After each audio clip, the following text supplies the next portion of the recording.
Bismillahirrahmanirrahim. Assalamualaikum warahmatullahi wabarakatuh. Bismillahirrahmanirrahim.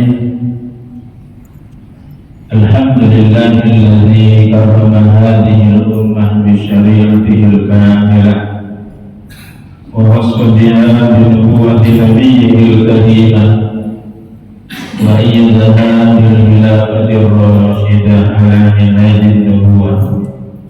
Asyhadu an la ilaha illallah wahdahu la syarika lah wa asyhadu anna Muhammadan abduhu wa rasuluh la nabiyya wa la rasula ba'dah.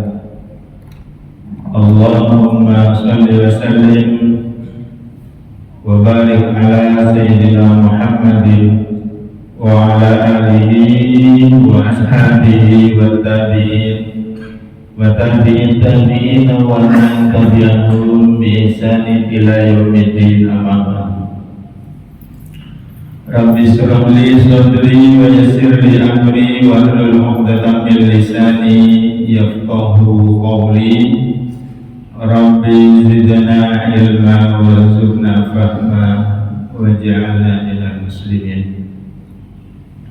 Hadratil kiram, para alim, para ustaz, para kiai yang kami muliakan, yang semoga Allah muliakan, wabil khusus seluruh pengurus DKM Masjid Jabal Salam yang semoga Allah muliakan, para jamaah sekalian yang dirahmati oleh Allah Subhanahu wa taala.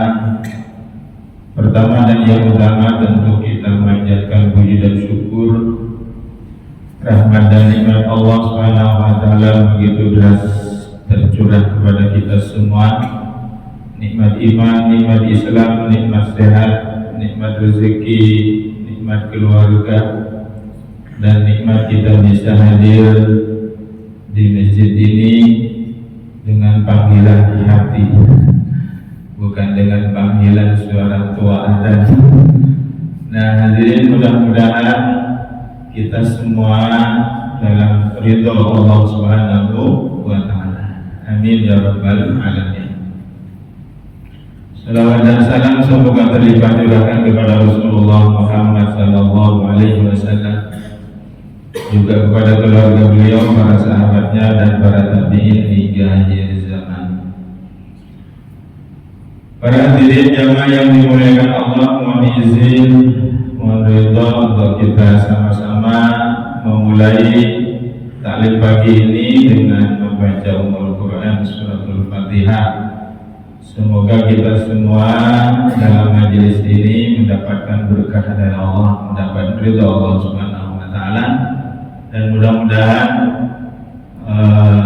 semua orang yang berwakaf, berinfak di masjid ini juga mendapatkan bagian pahalanya. Al-Fatihah. A'udzubillahi minasyaitonirrajim. Bismillahirrahmanirrahim. Alhamdulillahi rabbil alamin, arrahmanir rahim, maliki yaumiddin. Iyyaka na'budu wa iyyaka nasta'in. Ihdinas siratal mustaqim. Siratal ladzina an'amta 'alaihim ghairil maghdubi 'alaihim waladdallin. Amin. Para hadirin jamaah yang dimuliakan Allah, pagi ini kita akan berbicara tentang hijrah total untuk meraih ridha Allah Subhanahu wa taala. Namun sebelum kita bahas tentang materi ini, izinkan terlebih dahulu untuk menyampaikan ini bulan Muharram, makanya temanya ngambil tentang hijrah. Tapi sebelum bahas tentang hijrahnya, kita sedikit mengulang tentang keutamaan bulan Muharram.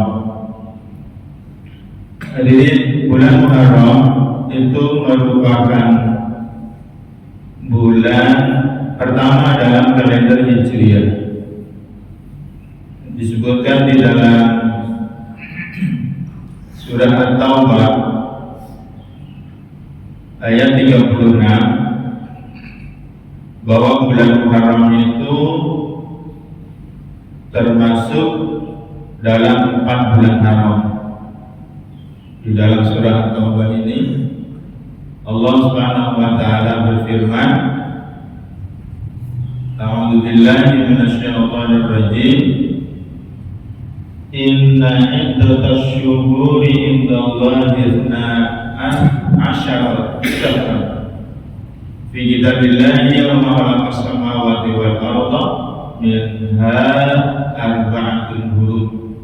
Nah, di sini ada disebut arba'atun hurum, 4 bulan haram. Rasulullah Shallallahu Alaihi Wasallam memberikan penjelasan kepada kita 4 bulan haram itu bulan apa saja. Ada hadis diriwayatkan dari Abi Bakrah, kata beliau, as-sanatu ithna asyara syahran. 1 tahun itu ada 12 bulan. Minha, di antara dari yang 12 bulan itu arba'atun hurum, ada 4 bulan haram. Salasun mutawaliyatun, 3 bulan berturut-turut. Apa? Dzulqa'dah, Dzulhijjah, wa Muharram. Disebut bulan haram, 4 bulan haram itu kata beliau ada 3 bulan yang berturut-turut. Sementara yang keempatnya adalah Rajab. Rajab itu di tengah-tengah antara Jumadil Akhir dan Sya'ban. Gitu. Nah, para hadirin jamaah yang dimuliakan Allah Subhanahu wa taala, bagi kita umat Islam wajib tahu kalender Hijriah, wajib hafal nama bulannya, dan wajib tahu kalender Hijriah ini. Kalender Hijriah ini bukan hanya sekedar kalender seperti kalender-kalender yang lain, kalender Masehi, kalender Cina, dan itu kalender Romawi misalnya, atau kalender Jawa misalnya.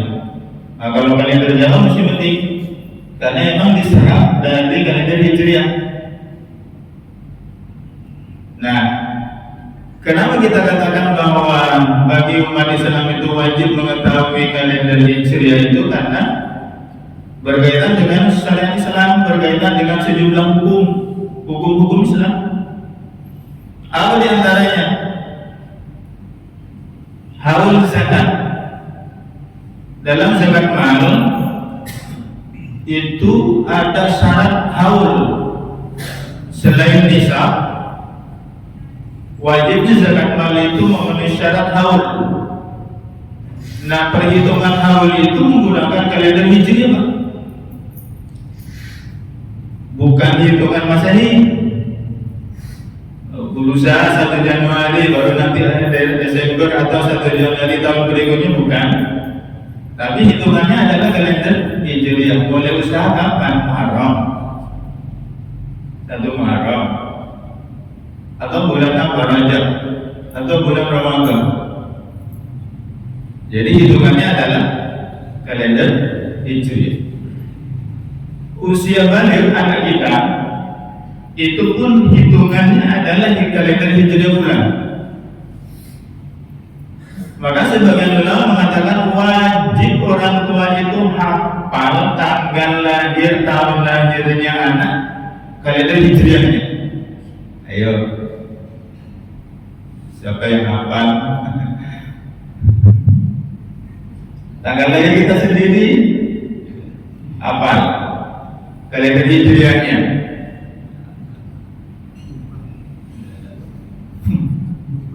Ibu saya itu, Pak, hafal, tapi tahunnya dia lupa. Tapi kalau tanggalnya, harinya, bulannya hafal ya. Saya itu tanggal 26 Ramadan. Maksudnya siangnya 25 karena saya habis Isya, lahirnya itu kan berarti sudah masuk 26 kan. Ramadan 14 1390. Para hadirin jamaah yang dimuliakan Allah, iddah wanita yang dicerai mati berapa?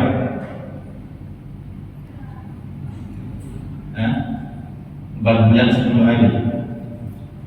Itu hitungannya kalender Hijriah. Kalender Hijriah. Iddahnya wanita yang dicerai hidup, yang tidak menstruasi lagi, artinya sudah tidak haid lagi, itu berapa? Kan beda-beda tuh masa iddah. Kalau wanitanya itu masih subur, itu kan 3 kali suci, 3 kali wudhu. Tapi kalau dia sudah menopause dan tidak haid lagi kan 3 bulan. Nah 3 bulan itu hitungannya data kalender Hijriah juga, bukan kalender Masehi. Kalau ada misalnya mau ulang tahun, misalnya ada yang biasa ulang tahun, mestinya yang menjadi perhitungan itu kalender Hijriah bukan kalender Masehi.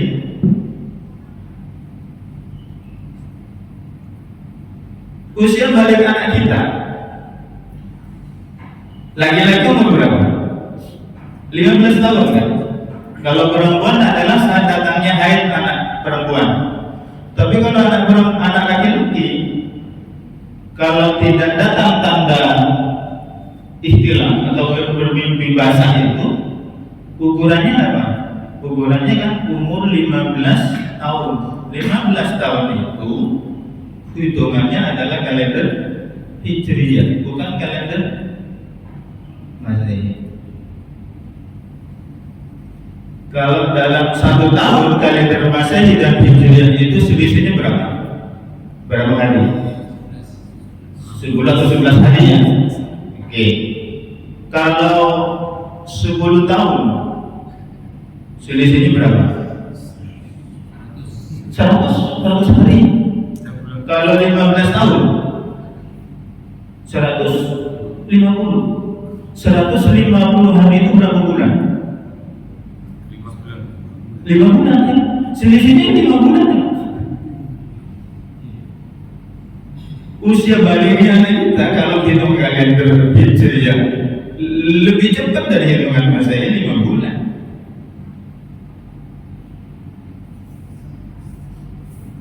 Oleh karenanya memang tidak berlebihan kalau sebagian dari kita umat Islam itu menyebut kalender Hijriah itu sebagai kalender Islam, tahun baru Islam, karena memang sangat erat kaitannya dengan sejumlah hukum-hukum Islam, termasuk juga misalnya kewajiban puasa yang digunakan bulannya bulan Ramadan,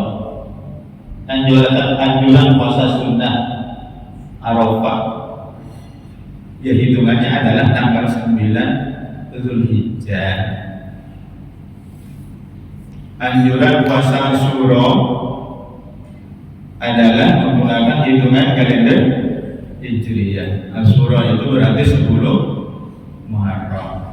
Tanggal hari ini tanggal berapa? Tanggal 9 atau tanggal 10. Kalender hisab global tunggal. Sekarang ada kalender hisab global tunggal, itu sudah tanggal 10. Sama seperti hasil ru'yatnya pemerintah Arab Saudi. Tetapi di kita hari ini masih tanggal 9 Muharram. Besok baru Asyura. Hari ini Tasu'a. Kalau hari ini puasanya puasa Tasu'a. Besok baru Asyura. Tapi kalau menggunakan kalender hisab global tunggal atau menggunakan hasil ru'yatnya pemerintah Arab Saudi, kalender hisab global tunggal itu yang diterbitkan oleh Muhammadiyah. Itu sama dengan yang hasil ru'yatnya pemerintah Arab Saudi yang menetapkan satu Muharramnya itu sama dengan hasil kalender hisab tunggal. Para hadirin jamaah yang dimuliakan Allah Subhanahu wa taala. Nah, ini masyarakat Nusantara sebelum datangnya VOC atau penjajah Belanda itu, kalender yang digunakan adalah kalender Hijriah. Kalau di bulan Islam baru kesultanan mulai dari ujung barat hingga ujung timur Nusantara ini dalam kalender kesultanan kerajaannya itu menggunakan kalender Hijriah. Nanti baru setelah VOC penjajah datang, baru kemudian bergeser karena mereka yang menggunakan kalender Masehi. Maka kalender Jawa itu sebenarnya diserap daripada kalender Hijriah. Begitu juga kalender daerah-daerah lain. Tadi malam saya sempat ada kajian juga, ada peserta dari Sulawesi, sama Ustaz katanya. Di tempat kami juga Sulawesi itu juga kurang lebih sama juga sebutan nama bulannya katanya. Di tempat kami di Madura juga begitu. Ya, penyebutan nama kalender, nama bulan itu nama bulan dalam bahasa kami itu ya serapan daripada kalender Hijriah. Kenapa Muharram itu disebut Suro, bulan Suro? Ya karena dalam bulan Muharram itu ada hari Asyura ini, yang puasa Asyura ini. Nah, kemudian namanya menjadi Sorak. Bahasa kami Sorak, Sapar, Molok, Rasol. Di Mawal, di lahir, Cebrebe, Pasah, Sambel, Tekek, Raceng. Itu sebenarnya serapan dari ini, Pak.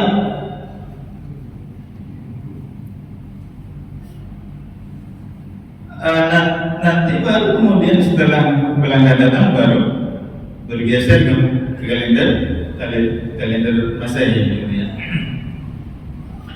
Bulan ini disebut oleh Rasulullah sebagai Syahrullah Muharram. Syahrullah itu artinya bulannya Allah.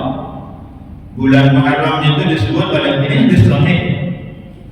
Nanti terakhir ada hadis dhaif, tapi sebagian ulama mengatakan hasan. Sebutan bulan Muharram itu oleh Rasulullah SAW disebut sebagai Syahrullah. Afdhalus siyam ba'da Ramadan, Syahrullahil Muharram. Sebaik-baik puasa setelah Ramadan adalah puasa di bulan Allah, yaitu bulan Muharram. Wa afdhalus shalah ba'dal fardhi salatul lail, dan seutama salat setelah salat fardu adalah salat malam. Ini menunjukkan apa? Bulan ini sangat dianjurkan untuk memperbanyak puasa. Setidak-tidaknya adalah puasa Asyura. Lalu supaya membedakan, karena puasa Asyura itu juga dilakukan oleh orang Yahudi, maka Rasulullah menganjurkan untuk puasa satu hari sebelumnya, namanya puasa Tasyura.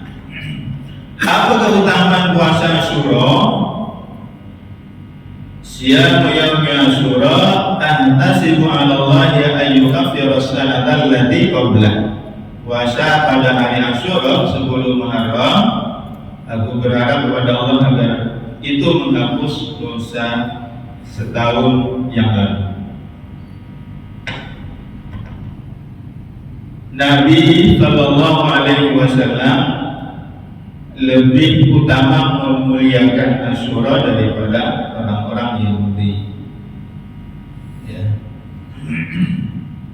Dari para sahabat di sini disebut Ibnu Abbas. Ketika kami datang ke Madinah, beliau melihat orang-orang Yahudi berpuasa pada hari Asyura. Yang dimaksud beliau ini Rasulullah. Ya. Lalu beliau bertanya, apa ini maksudnya? Kenapa kamu berpuasa ini hari apa? Tanya kepada orang-orang Yahudi. Mereka menjawab, ini hari baik. Ini hari ketika Allah menyelamatkan Bani Israel dari musuh mereka. Maka Musa berpuasa pada hari itu. Nabi SAW bersabda, kami lebih berhak terhadap Musa daripada kalian. Maka beliau pun berpuasa untuk dan memerintahkan untuk berpuasa pada hari itu, pada hari Asyura. Lalu sahabat bertanya, ya Rasulullah, ini di hadis yang lain, kenapa kita harus ikut-ikutan mereka yang berpuasa? Ya, jadi kata Rasulullah, ya, supaya tidak sama, puasalah sehari sebelumnya. Nah, hadirin jamaah yang dimuliakan Allah, ini dia. Lain bagiyatu ila qabil langsung manat tasih. Langsung manat tasih. Jika aku masih hidup sampai tahun depan, sungguh aku akan puasa pada tanggal 9 atau puasa Tasu'a. Hadirin jamaah yang dimuliakan Allah Subhanahu wa taala. Ini yang tadi saya katakan, ini hadisnya hadis dhaif, dinilai oleh ulama, tapi Imam Al-Baihaqi menilainya sebagai hadis hasan. Hadis dhaif bukan tidak boleh dipakai. Hadis dhaif itu boleh dipakai dalam hal fadhailul amal, untuk memotivasi untuk keutamaan fadilah-fadilah amal. Memang tidak bisa dipakai untuk sebagai sandaran penetapan hukum.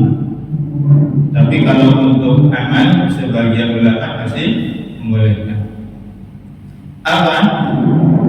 Man wasa'ala iyalihi yawma Asyura, barang siapa yang melapangkan nafkah untuk keluarganya pada hari Asyura, wasya'allahu alaihi sa'ira sanatihi, maka Allah akan melapangkan rezekinya sepanjang tahun. Nah, sebenarnya dari sisi konten atau matan gitu ya, isi daripada hadisnya ini kan tidak ada yang bertentangan dengan syariat. Anjuran banyak, memperbanyak menambah sedekah gitu ya kepada keluarga, itu kan tidak ada yang dilarang. Nah, maka sebagian mengatakan hadis yang ini masih boleh diamalkan, artinya misalnya karena ini hari Asyura, baru kemudian dia melebihkan nafkahnya untuk keluarganya, atau memperbanyak sedekah pada hari Asyura itu misalnya, begitu misalnya. Para hadirin jamaah yang dimuliakan oleh Allah Subhanahu wa taala, baik, saya berpindah ke slide berikutnya tentang bagaimana kalender Hijriah ini sering dijadikan sebagai momentum untuk muhasabah, untuk hijrah dari kehidupan yang sebelumnya kurang baik menuju kepada kehidupan yang lebih baik. Hijrah untuk memperoleh ridha Allah Subhanahu wa taala. Oleh karenanya hijrahnya tidak setengah-setengah, melainkan hijrah secara total. Kenapa ini penting dibahas tentang hijrah total dan ridha Allah? Ridho Allah itu berarti zaman yang dimuliakan Allah merupakan tujuan tertinggi daripada hidup kita. Akan Allah berikan kepada kita ridhonya ketika kita melaksanakan ketaatan. Misalnya dalam surat At-Talaq di ujung ayat 2 dan dilanjutkan ke ayat 3, Allah berfirman, "Wa may yattaqillaha yaj'al lahu makhraja." Siapa yang bertakwa kepada Allah, niscaya Dia akan membukakan jalan keluar baginya. Ada masalah, Allah berikan solusi-solusi dari permasalahan itu. Wa yarzuqhu min haitsu la yahtasib, dan Allah menganugerahkan kepadanya, orang yang bertakwa itu, rezeki dari arah yang dia tidak sangka-sangka. Wa may yatawakkal 'ala Allah fa huwa hasbuh. Siapa yang bertawakal kepada Allah, niscaya Allah akan mencukupkan keperluannya. Innallaha balighu amri, sungguhnya Allah lah yang menuntaskan urusannya. Ya, ada keperluan, ada apa, semuanya Allah bantu karena ridhonya, karena ketakwaannya, karena tawakalnya kepada Allah. Allah tuntaskan urusannya di dunia maupun nanti di akhirat. Dan sungguh Allah telah membuat ketentuan bagi setiap sesuatu. Demikian juga ada hadis, maka nanti akhiratu hamma jama'allahu lahu amra wa ja'ala lahu fi qalbihi. Barang siapa yang menjadikan akhirat sebagai niat utamanya, tujuan utamanya, maka Allah akan menyatukan urusannya dan menjadikan kekayaan di dalam hatinya. Wa atat dunya wa yarabima, dan dunia akan mendatangi orang itu dalam keadaan tunduk. Jadi kalau seorang itu tujuannya adalah Allah, tujuannya adalah ketaatannya kepada Allah, ridhonya Allah, dunianya akan ikut, dan dunia itu, harta itu akan ikut dalam keadaan terhina, tertunduk. Sebaliknya, barang siapa yang menjadikan dunia sebagai tujuan hidupnya, semua amalnya adalah orientasinya materi, maka Allah akan cerai-beraikan urusannya, menjadikan kemiskinan di depan matanya, bahwa hartanya banyak tapi masih merasa kurang, ya guys. Dan dunia tidak akan datang kepadanya kecuali dalam yang telah ditetapkan baginya. Ya, hadirin zaman yang dimuliakan oleh Allah Subhanahu wa taala. Ridho, ya. Karena kita ingin ridhonya, ridho Allah Subhanahu wa taala. Nah, kata ridho itu artinya apa? Ridho itu artinya rela, kerelaan, penerimaan, kebahagiaan terhadap sesuatu. Nah, kata ridho ini ada dua. Datangnya bisa datang dari si hamba, yaitu ridhonya si hamba kepada Allah.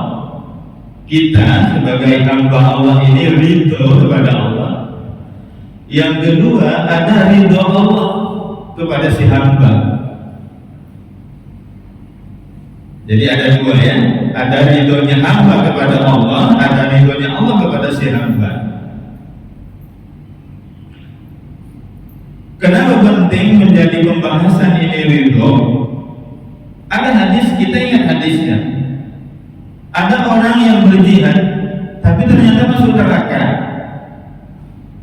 Ada orang yang dermawan, bersedekah tapi masuk neraka. Begitu juga ada yang qori, pembaca Al-Quran, tapi juga masuk neraka. Kenapa? Karena tidak mendapatkan ridhonya Allah. Kenapa kemudian mereka tiga ini, padahal amal-amal yang paling bagus gitu kan, jihad itu kan puncak. Sedekah itu kan harus melawan sifat kikir, bagi-bagi. Tapi karena masuk neraka karena tidak mendapatkan ridhonya Allah Subhanahu wa Ta'ala. Kenapa tidak mendapatkan ridho? Karena ternyata niatnya salah. Ketika niatnya salah, disitulah letak Allah tidak ridho. Di dalam hadis itu dikatakan, kau berdusta, kamu berjuang bukan untuk mendapatkan ridho Allah, tetapi kamu ingin disebut sebagai pemberani, sebagai pejuang, sebagai pahlawan sendiri. Begitu juga Allah bantah dia sedekahnya itu, engkau berdusta. Kamu bersedekah itu ingin disebut dermawan, yang membaca Al-Quran. Dibantah lagi oleh Allah Subhanahu wa Ta'ala, kamu berdusta, kamu itu baca Quran ingin disebut qari. Itu tidak mendapatkan ridho daripada Allah Subhanahu wa Ta'ala. Apalagi memang amal-amal kita yang nampaknya memang tidak ada disebut sebagai amal soleh, malah disebutnya saling melanggar syariat Allah, sudah jelas tidak akan mendapatkan ridhonya Allah Subhanahu wa Ta'ala. Nah, apa makna ridho hamba kepada Allah? Ridho hamba kepada Allah artinya adalah sikap menerima dengan lapang dada semua apa yang menjadi ketetapan Allah, baik ketetapan Allah itu menyenangkan, baik bagi kita, ataupun sesuatu yang menurut kita tidak baik, menurut kita menyakitkan, biasanya gitu. Tidak cuma itu, tapi disertai keyakinan bahwa semua yang menjadi ketetapan Allah atas kita itu yang terbaik menurut kita. Nah, itu namanya ridho hamba kepada Allah. Nah, ini kaitannya dengan keimanan. Kalau ridho kita sebagai hamba terhadap ketetapan Allah itu adalah merupakan buah daripada keimanan kita kepada Allah Subhanahu wa Ta'ala. Sementara kalau ridhonya Allah terhadap hamba artinya apa? Allah menerima amal hamba itu, Allah mencintai si hamba itu, Allah mengampuni dosa-dosanya, Allah memberikan balasan terbaik kepada hamba itu, baik di dunia maupun di akhirat. Nah, itu namanya ridho Allah kepada si hamba. Nah, bagaimana untuk mendapatkan ridhonya? Nah, ini penjelasan dari sebagian ulama tentang makna ridho Allah. Ya, ridho Allah huwa idharul thawab wa ikramul 'abdi bima yurdihi ba'da ta'ah. Ridho Allah adalah tampaknya balasan dan pemuliaan terhadap si hamba. Ya, artinya Allah memberikan balasan, menampakkan balasannya dan memberikan kemuliaan kepada si hamba dengan sesuatu yang membuatnya si hamba itu senang setelah si hamba itu melakukan ketaatan kepada Allah Subhanahu wa Ta'ala. Tujuan tertinggi daripada hidup mukmin itu adalah ridhonya Allah. Banyak harta, banyak amal, tapi tidak mendapatkan ridho Allah, maka menjadi sia-sia. Oleh karenanya, mukmin sejati itu tidak mengejar amal yang banyak, tetapi yang dikejar adalah amal yang diridhoi oleh Allah Subhanahu wa Ta'ala, sebagaimana di dalam surat Al-Baqarah. Alladzi khalaqal mauta wal hayata liyabluwakum ayyukum. Surat Al-Mulk. Ya, Al-Mulk. Tabarakalladzi biyadihil mulku wa huwa ala kulli syai'in qadir. Alladzi khalaqal mauta wal hayata liyabluwakum ayyukum ahsanu amala. Di sini disebut ahsan, yang terbaik amalnya, bukan aktsar amalan, bukan yang terbanyak amalnya. Jadi nampaknya yang dilihat oleh Allah dari amal-amal hamba itu adalah kualitas. Kuantitas penting, ya, banyaknya jumlah penting, tetapi kalau tidak disertai dengan kualitas, maka akan sia-sia kuantitas itu. Maka yang paling penting adalah kualitas.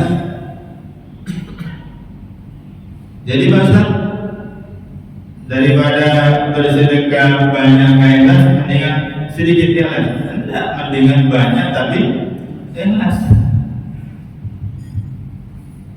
Nah, kalau bersedekah walaupun tidak ikhlas tetap bermanfaat bagi penerima. Bagi pemberi, oke, memang nggak dapat pahalanya dia karena tidak ikhlas. Tapi bagi penerima dia bermanfaat. Bersedekahlah yang banyak, karena masih memberi manfaat kepada yang menerima.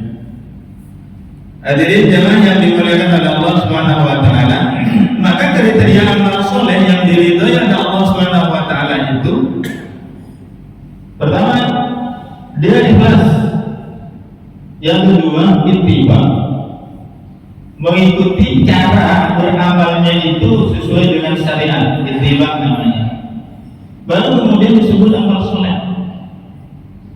Kalau tidak, poin amal A dan B ini tidak disebut amal soleh. Kenapa? Ikhlas tapi tidak ittiba, atau tidak ikhlas walaupun dia ittiba, enggak disebut amal soleh.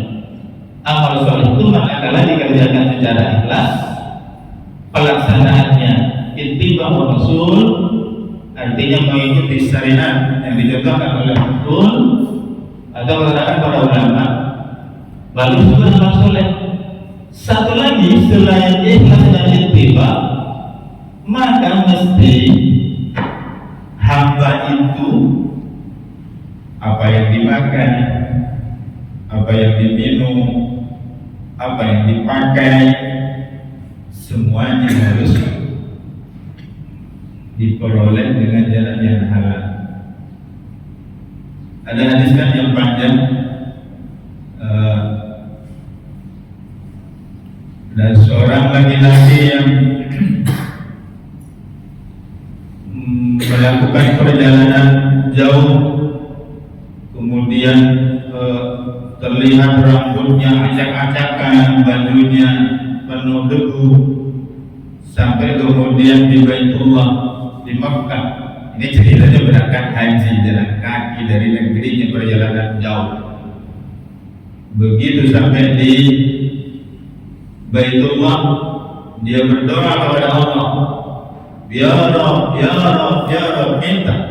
Kata Rasulullah, sementara yang dimakan haram, yang diminum juga haram, pakaiannya dibeli dari barang yang haram, minta kepada Allah, bagaimana doanya mau diterima?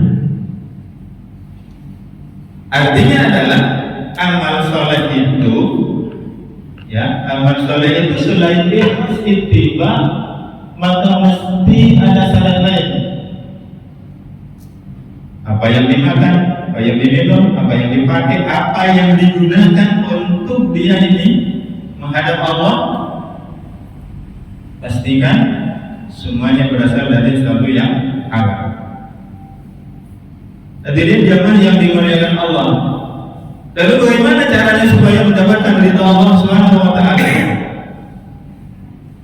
Beberapa jalan agar kita memperoleh ridha Allah adalah tentu beriman dan beramal soleh dengan ketentuan seperti tadi.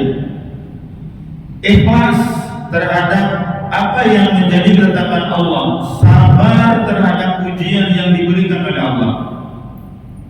tadi ridhonya hamba kepada Allah memberikan menjadi jalan ridhonya Allah kepada si hamba. Taubat dan hijrah yang benar, insya Allah ini yang disebut dengan hijrah total. Saya akan percepat. Hijrah itu bukan hanya pindah tempat, tetapi hijrah dari gelap menuju cahaya, dari maksiat menuju taat, dan dari lalai menuju sadar. Hadirin jemaah yang dimuliakan Allah, hijrah total itu artinya dalam semua aspek kita hijrah.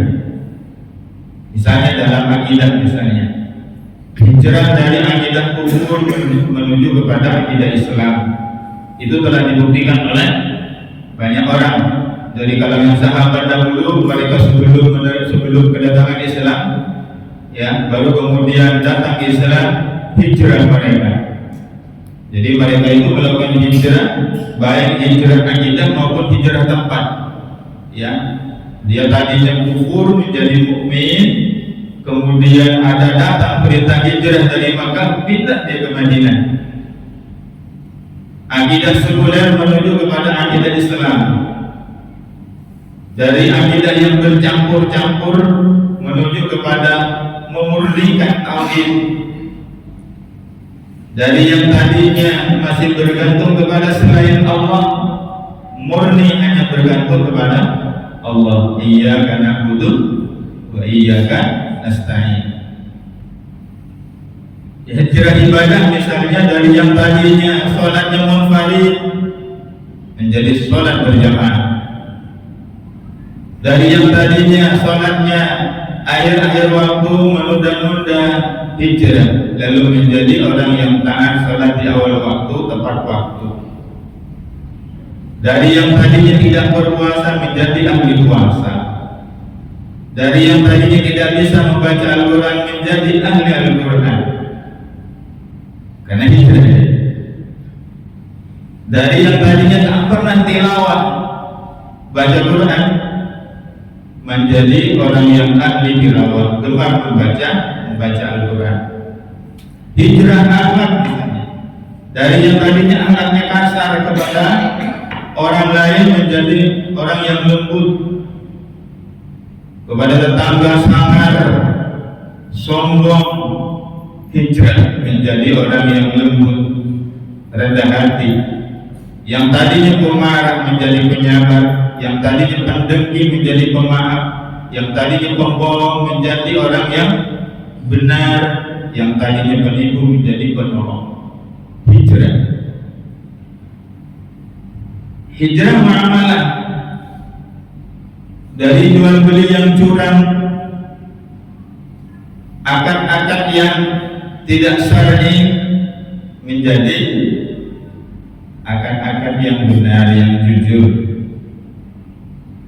Tadinya manipulasi timbangan, markup, tidak jujur, merugikan orang lain, hijrah menuju kepada muamalah yang diridhoi oleh Allah Subhanahu wa taala. Dari bisnis yang haram menuju kepada bisnis yang halal. Yang tadinya jualannya produk-produk yang haram, barang-barang tiruan, dibilangin asli loh, misalnya gitu. Dari sistem multi level marketing yang dilarang gitu menuju kepada akad yang jelas gitu ya. Namanya hijrah. Dari kerja asal-asalan menjadi buruh, karyawan, ya yang penting masuklah absen, menjadi karyawan yang benar-benar sesuai melaksanakan akad kerja. Kan kata Allah, aufu bil uqud, penuhilah akad-akad kalian. Kita jadi karyawan dalam sebuah perusahaan atau di kantor ASN misalnya gitu, itu kan akad kerja. Tak boleh asal-asalan. Bagaimana Allah akan ridho terhadap gaji yang diterima asal-asalan kerjanya. Dari seorang muslim yang tidak cukup hanya bekerja, tapi harus amanah, profesional, diniatkan karena Allah. Kerja itu Kan hakikatnya gini, aku kerja ini kan dapat gaji, maka pekerjaan saya ini ya harus benar gitu. Dari budaya yang asal untung ke prinsip maslahat dan keberkahan. Tadinya bisnisnya yang penting orientasinya untung, mau seperti apa nggak mikir dia. Begitu juga tidak memikirkan manfaat untuk pembeli dan masyarakat, ini baik untuk konsumen atau tidak ini, baik untuk umat, untuk rakyat atau tidak ini. Dia mikir itu hijrah, tidak lagi demikian. Jadi bukan hanya untuk mengejar keuntungan pribadi, apalagi bidang pekerjaannya adalah pekerjaan yang melayani orang banyak, dan itu nanti akan digunakan oleh orang banyak misalnya gitu. Maka mesti mikirnya adalah jangan hanya orientasi keuntungan materi, tapi itu diniatkan adalah penuhi akadnya. Hijrah sosial dari transaksi ribawi ke sistem keuangan syariah, dari riba menggunjing ke menjaga kehormatan orang lain, dari boros konsumtif menjadi sikap amanah dan bijak, dari yang tadinya menipu dan curang menjadi jujur dan profesional. Itu semuanya adalah hijrah total yang memang wajib bagi setiap mukmin, bagi setiap muslim. Dan itu sudah dilakukan, dicontohkan oleh para sahabat terdahulu.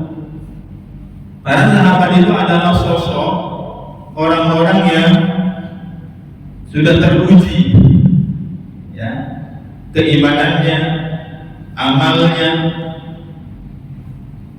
hijrah dari kekufuran menuju kepada mukmin muslim, kemudian datang dari perintah dari Allah SWT untuk meninggalkan negerinya Makkah, tinggalkan seluruh harta kekayaannya, kemudian pindah ke Madinah. Itu puncak. Hadirin jemaah yang dimuliakan oleh Allah Subhanahu wa taala, di masa kita sekarang ada juga. Ya, ambil contoh misalnya.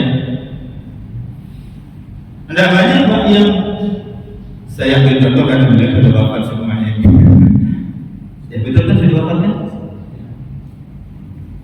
Yang masih hidup, saya tidak berani mencoba dulu karena masih hidup ya. Karena kalau yang sudah wafat ini bisa dari hijrahnya, dari kehidupan sebelumnya kemudian hijrah gitu kan, dan sampai tutup usia seperti komitmen hijrahnya. Bagaimana beliau di masa mudanya? Ya seumuran kita ya beliau ini. Di atas saya namanya justru beliau. Beliau lebih muda. Tapi komitmen hijrahnya sudah sejak meninggalkan dunia sebelumnya kemudian menuju Islam dan berdakwah sampai kemudian beliau wafat misalnya. Nah, ini memang yang dimuliakan oleh Allah Subhanahu wa taala terakhir. Oleh karenanya maka pergantian tahun ini kita ambil hikmah untuk melakukan muhasabah, introspeksi, bukan hanya personal sangat penting, hijrah secara total personal, tetapi juga penting untuk hijrah secara komunal sebagai sebuah umat Islam. Bagaimana hari ini umat Islam bukan umat yang terbaik sebagaimana yang dipredikat oleh Allah dalam Al-Quran, kuntum khairul ummah. Kita hari ini bukan sebagai umat yang terbaik, tapi justru hari ini kita jadi bulan-bulanan. Negara kecil seperti Israel, bisa kita yang jumlahnya 1,8 miliar ini umat Islam di dunia ini tidak mampu menghadapi Israel satu itu. Negara-negara Timur Tengah itu sedemikian banyak, tapi tidak mampu melindungi saudaranya di Palestina, di Gaza itu. Pak, pada saat kita menonton berita tentang perangnya Iran dengan Israel itu Gaza bukan berarti aman, tapi lepas daripada pemberitaan. Dan sampai dengan hari ini mereka masih mau mencakup lebih banyak. Pertanyaannya adalah, muhasabahnya adalah sampai kapan saudara-saudara kita di Gaza, di Palestina itu merasa aman nantinya? Dengan cara apa kita akan melindungi mereka, membantu mereka? Nah, itu kan menjadi muhasabah kita.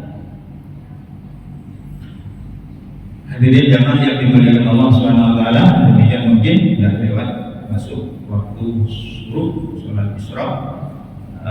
Namun sebelum kita tutup, barangkali ada hal-hal yang ingin dikonfirmasi atau mungkin ada yang ingin ditanyakan atau ingin menambahkan, meluruskan misalnya gitu. Saya berikan kesempatan. Apa saya gini?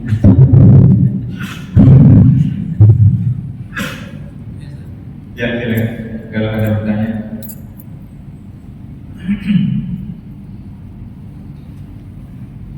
Saya dari tadi dingin. Ya, terima kasih Ustaz untuk pemaparannya tentang pikiran total dan di depan mengenai keutamaan bulan Muharram. Tanya tentang hadis yang tadi, kalau kesalahan tadi urutan hadis nomor 3 tadi, yang ketika Rasulullah hijrah ke Madinah kemudian, ya. Jadi Rasulullah menanyakan ke orang Yahudi, puasa apa kalian gitu kira-kira. Nah, berarti syariat atau perintah untuk melakukan puasa Tasu'a ini, Puasa Asyura. puasa Tasu'a ya. Puasa Tasu'a kan yang 9 Muharram. Ini belum ada ya, sebelum adanya kejadian yang ceritanya di sini ya. Betul.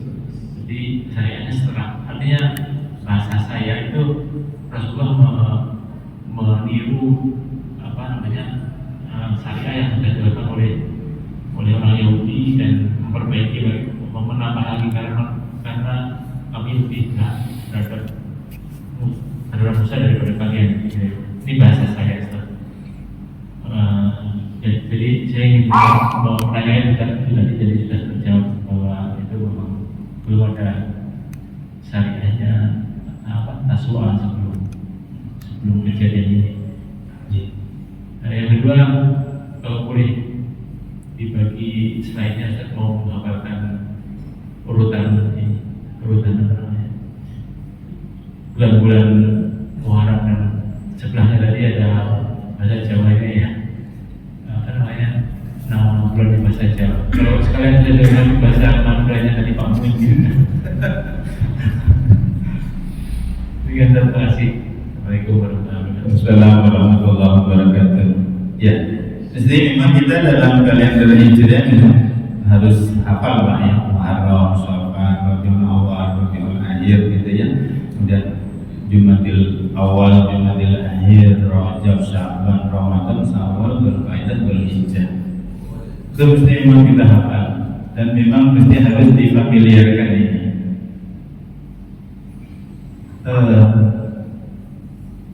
Tidak tahu di sini ya, saat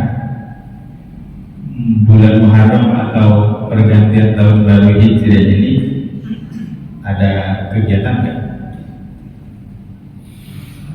Ada. Mungkin untuk tahun-tahun berikutnya mungkin dikemas sedemikian rupa, disemarakan, didesain sedemikian rupa supaya meriah.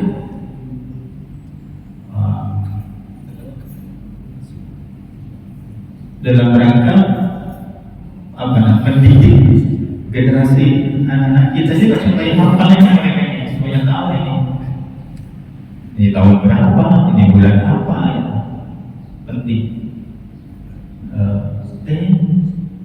Ini udah ganti tahun ya, tiba-tiba ganti tahun misalnya bulan apa? Tidak. Jadi anak-anak kita memang mesti harus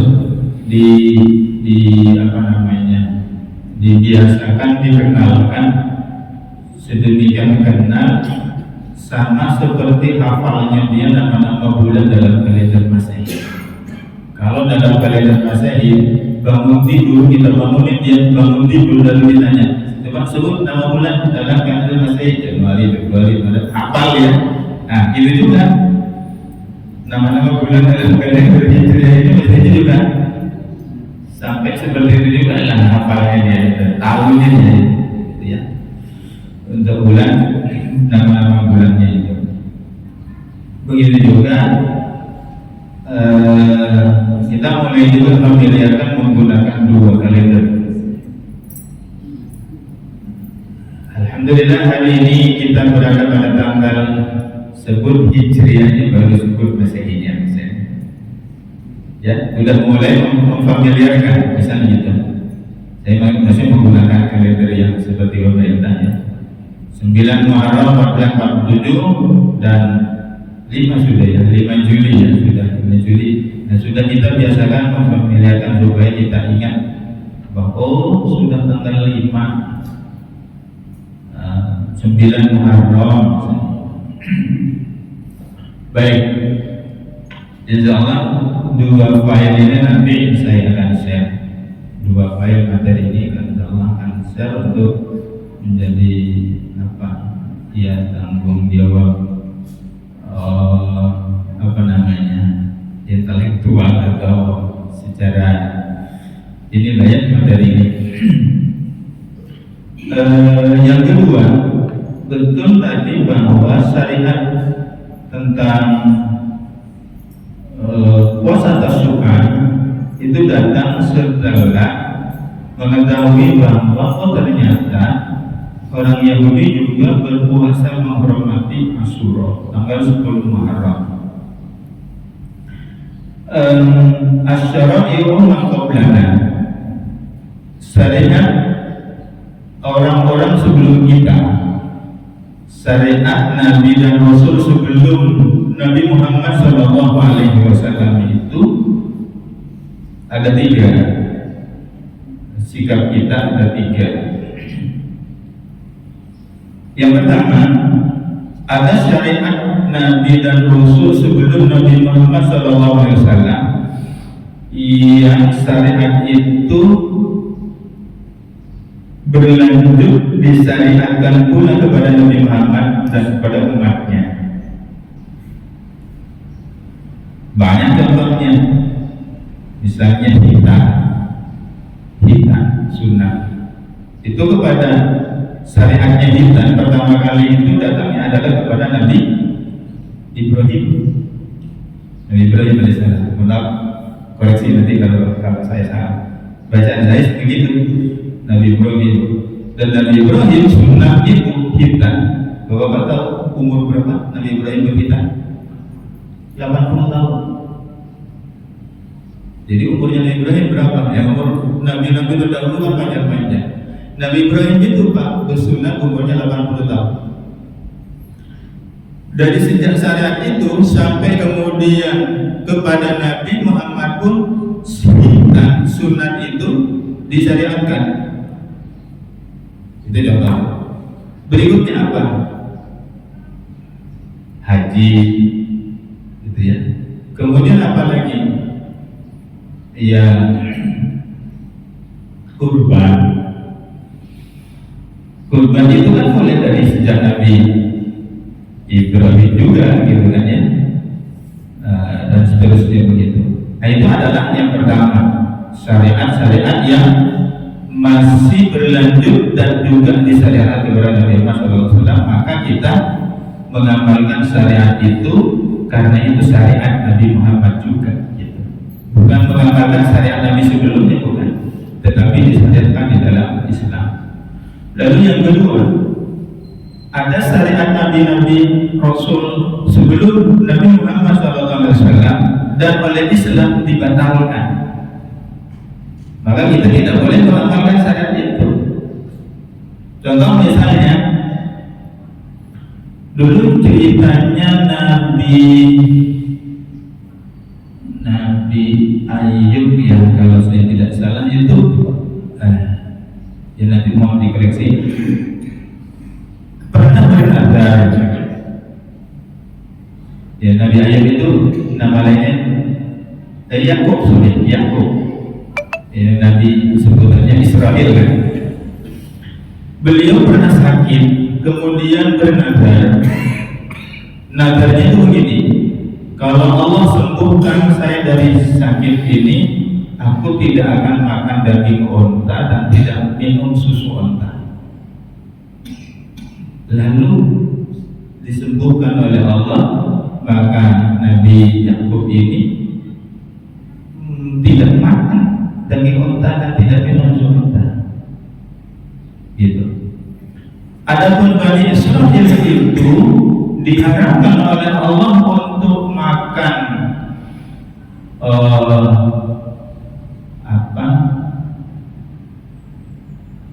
termasuk ikan yang bersisik. Ikan yang bersisik itu pernah diharamkan, dan apalagi gitu ya.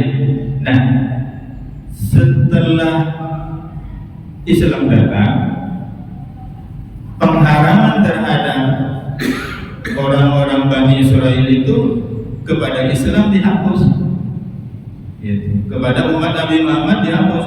Semua makanan apa yang ada ini semuanya halal kecuali yang diharamkan. Yang diharamkan apa? Ya, diantaranya adalah yang disebutkan di dalam dalil Al-Quran, babi misalnya itu, atau anjing atau hal yang lain gitu misalnya, itu yang diharamkan. Semuanya halal, semua ikan menjadi halal. Yang dulu pernah diharamkan kepada, nah itu artinya ada syariat sebelum Nabi Muhammad itu, kemudian datang Nabi Muhammad, syariat yang terdahulu itu dibatalkan. Itu yang kedua. Yang ketiga adalah ada syariat yang Islam itu tidak, kita tidak tahu apakah Islam itu membatalkan terhadap syariat itu atau membolehkan atau mengiyakan atau memberlakukan syariat itu. Terhadap syariat yang seperti itu kita tawakuf, terhadap informasi yang seperti itu kita tawakuf. Artinya ya berdiam diri, tidak kemudian membenarkan ataupun juga tidak menyalahkan. Nah, itu yang pernah saya tahu bahwa terhadap syariat umat Nabi dan Rasul sebelumnya. Nah, berkaitan dengan ini, kalau Nabi Musa pernah berpuasa karena diselamatkannya Bani Israil di 10 Muharram itu, maka orang-orang Bani Israil atau orang-orang Yahudi itu berpuasa karena Musa juga berpuasa. Kata Nabi, aku lebih berat daripada kalian terhadap Musa, ya. Maka kemudian Nabi SAW memerintahkan para sahabat untuk berpuasa dan supaya menyelisihi daripada orang-orang Yahudi itu. Baru kemudian Nabi mengatakan, karena hari itu sudah hari Asyura, itu tidak mungkin kan kemudian puasa Tasyu'a. Maka kemudian Nabi mengatakan, kalau aku diberi umur tahun depan, aku akan puasa di tanggal 9 dan 10. Baik, demikian mungkin Pak. Terima kasih. Yang lain ada lagi? Cukup? Terima kasih. Mudah-mudahan apa yang menjadi topik kita, diskusi kita pagi ini mendapatkan ridho daripada Allah Subhanahu wa Ta'ala. Kalau ada salah hilaf, mohon dimaafkan, saya mohon ampun kepada Allah. Semoga Allah Subhanahu wa Ta'ala mengampuni kita semuanya. Yang benar mari kita segera kita amalkan, segera kita terapkan, utamanya di bulan Muharram ini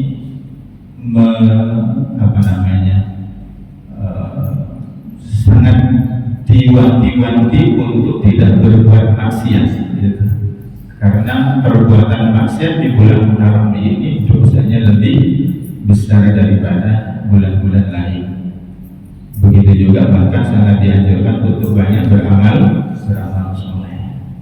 Dan Allah yang bermanjurnya billahi taufiq wal hidayah. Wassalamualaikum warahmatullahi wabarakatuh.